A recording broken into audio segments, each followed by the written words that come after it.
ان کے پروٹوکول نے مجھے بڑا تنگ کیا ہوا تھا. صاحب بزی ہے, صاحب میٹنگ میں. آج صاحب بالکل اکیلے ہیں اور کوئی پروٹوکول نہیں ہے. یہ کیا ہو گیا آپ کو؟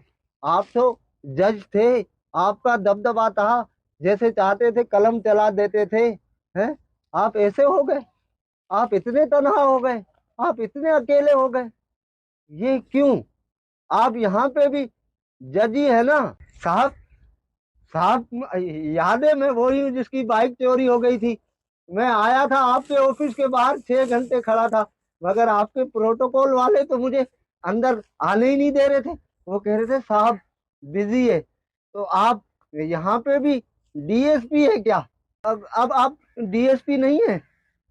اب آپ کے گارڈ مجھے روکیں گے تو نہیں؟ کوئی مجھے دھکے دے کے باہر تو نہیں نکالے گا؟ ہیں میری بےعزتی تو نہیں ہوگی یہاں پہ؟ آپ تو وہی صاحب ہے نا جس کا لاہور میں الگ بنگلہ تھا, کراچی میں الگ, اسلام آباد میں الگ, اور آپ کی فیملی یو کے میں رہتی تھی.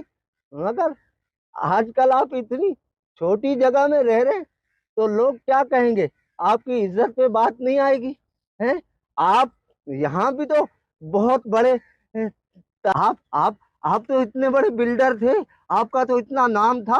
آپ تو ساری چیزیں بنا بنا کے لوگوں کو بیچتے تھے, اور اس کے بعد اس کی ڈبل فائل نکل آتی تھی. تو کیا یہاں پہ بھی کوئی ڈبل فائل ہے؟ یہاں پہ بھی آپ بلڈر ہیں؟ ارے صاحب آپ تو ہر چیز برانڈڈ پہنتے تھے. ہیں جوتے بھی برانڈڈ, بنیان بھی برانڈڈ, کپڑے بھی برانڈڈ ہیں. تو کیا یہاں پہ بھی ساری چیزیں برانڈڈ ہے؟ اچھا یہ بتائیں, یہ جو آپ نے یہاں لگوائے میں یہ کچھ پودے, کیا یہ بھی برانڈڈ ہے؟ ارے یہاں تو مجھے نہ ڈی ایس پی مل رہا ہے, نہ مجھے جج مل رہا ہے, نہ مجھے برانڈڈ والے مل رہے ہیں, نہ مجھے بلڈر مل رہے.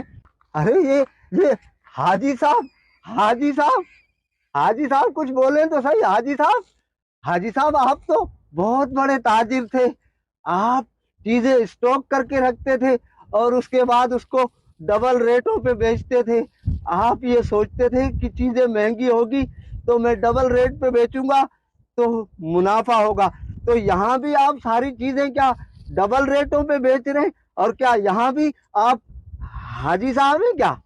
جو آج صاحب مسند ہیں وہ کل نہیں ہوں گے. کرایہ دار ہیں, ذاتی مکان تھوڑی ہے.